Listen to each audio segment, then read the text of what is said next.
You may have been following this ongoing saga between YouTube, Carlos Maza from Vox, and Steven Crowder. So Carlos Maza goes by the Twitter handle Gay Wonk, and he had been making videos with his show, I think it's called Strike Through.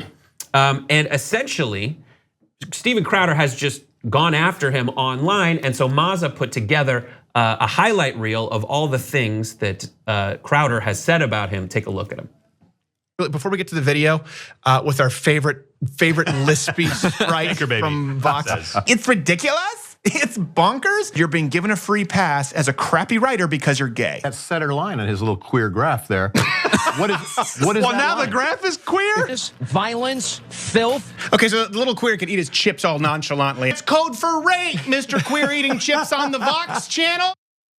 So you may have seen that, a couple developments before we get into a discussion. YouTube reached out to him after Carlos posted this and said, we're looking into it. Steven Crowder himself even put out a video saying, essentially, a thinly veiled, please, please, please, please, please don't cancel my YouTube channel. I need it to survive. And so here is the development, which is Crowder is now allowed to stay on YouTube. And here are YouTube's statements that they released publicly saying, thanks again for taking the time to share all of this information with us. We take allegations of harassment very seriously. We know this is important and impacts a lot of people. They continue, our teams spent the last few days conducting an in-depth review of the video flagged to us. And while we found language that was clearly hurtful, the videos as posted don't violate our policies. We've included more info below to explain this decision. And they continue, as an open platform, it's crucial for us to allow everyone from creators to journalists to late night TV hosts to express their opinions within the scope of our policies. Opinions can be deeply offensive, but if they don't violate our policies, they'll remain on our site. And then the final thing they said is, even if a video remains on our site, it doesn't mean we endorse/support that viewpoint. There are other aspects of the channel that we're still evaluating. We'll be in touch with any further updates. So that's their answer. YouTube on Twitter. What do you think? Right, I would assume that they would, YouTube would go ahead and also outline the policies that were not violated. Because of course that's the first question. It's like, okay, you have guidelines, you have policies. What are those guidelines and policies that were not violated? Yeah. Right, that would be part of the explanation so people can understand the reasons why you made that decision. Right, that is a 4 tweet response. And I think in doing that, it would absolutely expose to us something that never gets exposed, which is YouTube's actual policy. Right. I would love to hear them explain it. Just take me through step by step exactly what you thought and use concrete details. So play that video and tell me why it's not violating your Yeah, because part of what Crowder did when he was in the virtual plea for keeping his channel on was this is the corporations coming after the little guy. The little guy that's just trying to make a living. We employed 10 people and those people's livelihoods are on the line now. And we're gonna fight to the bitter end because we get unfairly treated all the time. And it went through the whole victimization process. So even in that, so as he has his approach to saying we've been done wrong so many times, that's another opportunity to be like, okay, Steven, these are our policies. This is where you have to stay within your parameters. This is where you've toed the line. This is where you've crossed the line. And maybe here's the warning signs. Because honestly, I'm not sure if you mentioned it. Just even when, maybe it was John also, when when YouTube said, we're gonna look into it, someone said, oh yeah, they're looking into it. No one really took them that seriously for looking into it. It was like, yeah, they're gonna kind of put this as window dressing and not do much about it. Now, because also, guys like Crowder, what they've been saying is we've been targeted. They're coming at us for things that we didn't do or say. And his explanation was, hey, he calls himself these names. He was talking in the full compilation of that. Right. Bananas, the way he and his another person on this camera eating bananas talked about penises but wasn't calling them those. So I'm not sure if Maza was saying all these things, did you just repeat it, or if you were coming up with them yourself? Well, he is. His out. It was disingenuous. It's absolutely disingenuous. That's absolutely right. He is trying to say, oh, he says the word, why can't I? Well, the reason that the official academic study is called queer studies is an attempt to reclaim the word that has been used disparagingly in the past. It's just so weird to me. Like the shirt that he wears all the time and actually sells on his channel, Crowder, it says socialism is for F words.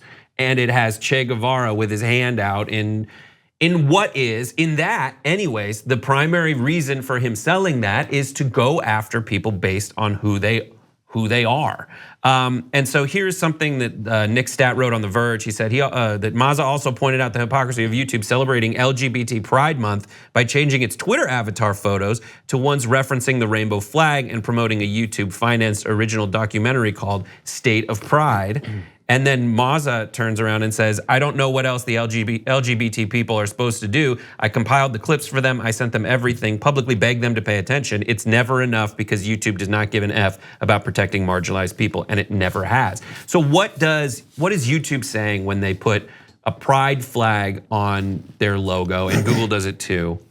And I know that Google owns YouTube, but I think that's just a really powerful statement to just say, listen, you're using it in order to get good PR, but when the rubber hits the road, you're not.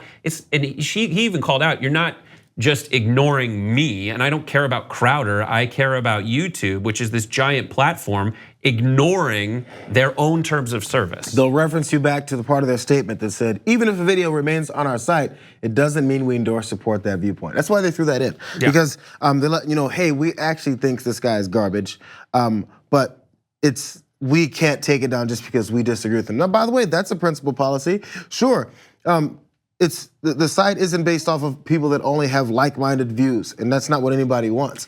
We're talking about harassment. We're talking about which eventually led to doxing, and which of course then follow up and lead to violence, physical harm, which we know happens in this country. You have to base your policies based off the surroundings that you're involved in. We're in a society that has heightened awareness and fear of marginalized communities. And there's numbers that show it. It's been heightened in the last few years for whatever reasons. You can blame the president, you can blame the people that surround the president, you can blame our society in general because we got sick of having a president in before that represented that community. Anyway, or one of those communities. That's exactly it. That's what heightened so much of it, I think was a big part of it. So when you know you're surrounded with that, and you know people have been getting killed, you know transgender people have been getting killed at a higher rate, and no one seems to care, and this crosses many lines. Homophobia is a thing that crosses all political party lines. There's plenty of Democrats that are homophobic so this isn't a partisan issue. So when you know that people are being physically harmed and killed, that's when your policies need to make sure that you don't help promote people that push people to do those things. Yeah, and then there's been a lot of great journalists that are going out and just highlighting, like, here's what you say, YouTube. Someone from Gizmodo said, YouTube told me that it won't remove videos of Crowder taunting gay wonk with racist anti-gay harassment because Crowder was focused primarily on debating. That was his primary focus. But other people point out, no, it's not the primary focus that's always highlighted in the terms of service. One person posted, and this is from YouTube's terms of service, content that makes hurtful and negative personal comments / videos about another person. And then the hateful content guideline, which I'm just showing you this because they're talking about a very serious subject and they show a fun little emoji who's wearing boxing gloves and is really upset right now. But in it, they say, essentially toward the bottom, they say that, or based on race or ethnic origin, religion, disability, gender, age, nationality, all that stuff, and sexual orientation / gender identity, or whose primary purpose is inciting hatred on the basis of those characteristics. So I just think that's very frustrating, and they should be forced to go out in public and say this is exactly what we looked at and how we balanced it, or they just need to change their terms of service and then just be straight with us with what they actually agree with.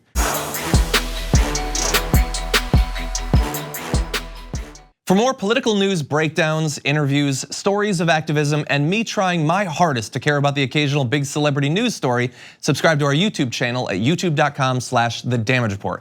And you can ring the bell wherever it is so you don't miss anything.